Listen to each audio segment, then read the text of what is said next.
Hi guys, Jai Hind. Himanshu Yadav this side. We all know that NDA 2 result has been declared. First of all, congratulations to them who cleared written this time. And those who couldn't clear, go guys, accept the failure, work hard and rise again. We all know that clearing the written is just a step. And the next challenge is to clearing the SSB. So here I am gonna share some common doubts regarding the SSB, like is coaching necessary for the SSB, we should prefer online coaching or offline coaching, what are the best coaching institutes for the SSB, हमें coaching institute कब तक join करना चाहिए SSB के लिए after the result, and benefits and flaws क्या हैं अगर हम ऑफलाइन एसएसबी कोचिंग ज्वाइन करते हैं तो. And the most important thing guys, remember I am not a teacher और a mentor. I'm just sharing my own experience from my own journey which can be helpful to you. So it is totally depends on you what you prefer. पहले question पे, is coaching necessary for the SSB? इसका जवाब है हाँ, coaching is necessary for the SSB because ज़्यादातर candidates जो SSB में आपको मिलेंगे वो ऑफन कोच्ड होते हैं, और एक कोच्ड कैंडिडेट और एक रॉ कैंडिडेट में बहुत बड़ा अंतर होता है. कोच्ड कैंडिडेट्स के अंदर कॉन्फिडेंस होगा, और अगर आप पूर्णतया रॉ चले जाएंगे तो आपके अंदर कॉन्फिडेंस नहीं होगा क्योंकि आप एक टास्क को पहली बार देख रहे होंगे. जो कोच्ड कैंडिडेट्स होते हैं वो ईच एंड एवरी टास्क को कई बार कर चुके होते हैं, तो उनके अंदर कॉन्फिडेंस होता है. They know how to express themselves. भले वो आपसे ज़्यादा कैपेबल ना हो, but they know how to express, और वहाँ आपको एक्सप्रेस ही करना है. दूसरा, कॉन्फिडेंस बहुत ज़्यादा मैटर करेगा.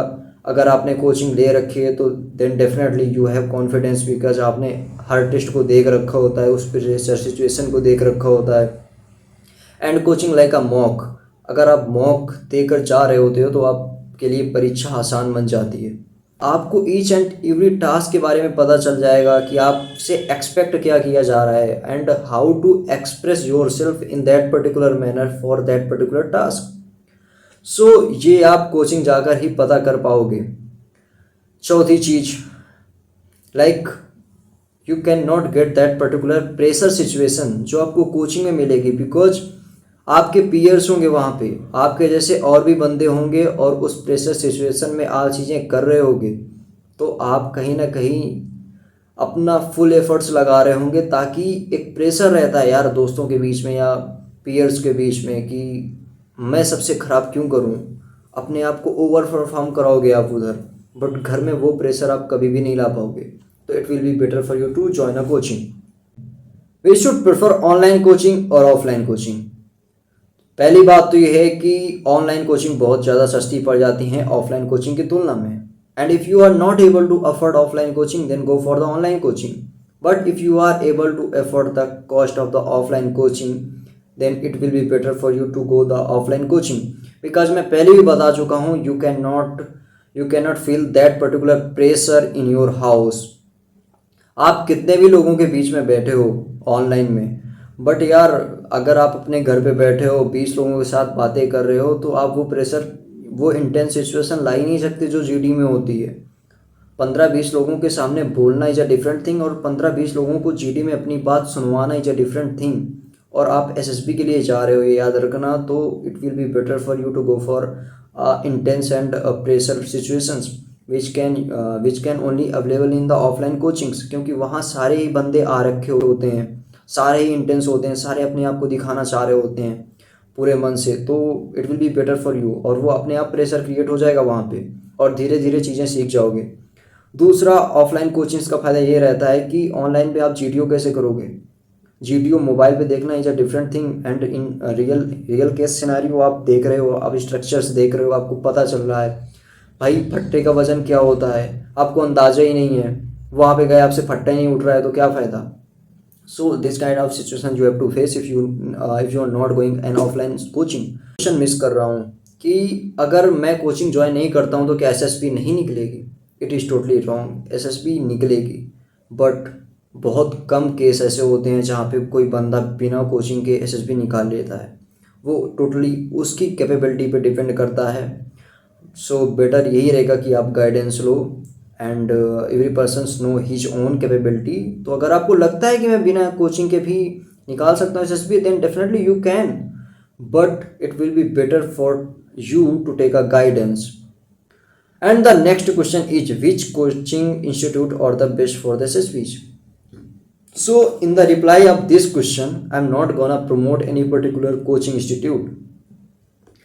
ये टोटली मेरे एक्सपीरियंस पे डिपेंड है, क्योंकि जब मेरी एसएसबी थी मैंने भी थोड़ी बहुत रिसर्च करी थी, और जो मैंने कॉमनली नाम सुने हुए हैं वही मैं आपको बता रहा हूँ। पहला तो आमास, इसका मैंने काफ़ी नाम सुन रखा था। दूसरा आपा, डेफिनेटली यूरी डिफेंस पर नो अबाउट आपा।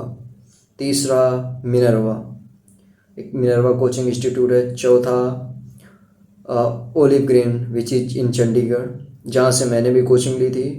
पांचवा LWS which belongs to Delhi.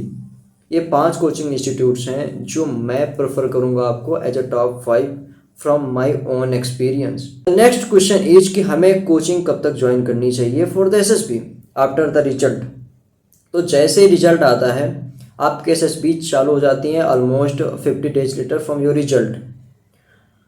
तो it will be better for you कि आप ऐसे टाइम पे कोचिंग ज्वाइन करो कि कोचिंग ज्वाइन करने के बाद जब आप कोचिंग का टाइम ऑफ पीरियड पूरा कर चुके हो, like if you are going for a 20 days batch और 14 days बैच, सो आप जब कोचिंग पूरा कर चुके हो तो आपके पास टाइम होना चाहिए, because you after the coaching you gonna new, like तुम्हें अभी काम कहाँ पे करना है।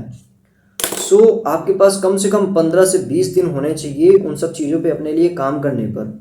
So it will be better for you guys कि आप ऐसा ज्वाइन करो बैच जिसके बाद कम से कम 15 से 20 दिन का टाइम आपको मिल जाए SSB और कोचिंग के बीच में।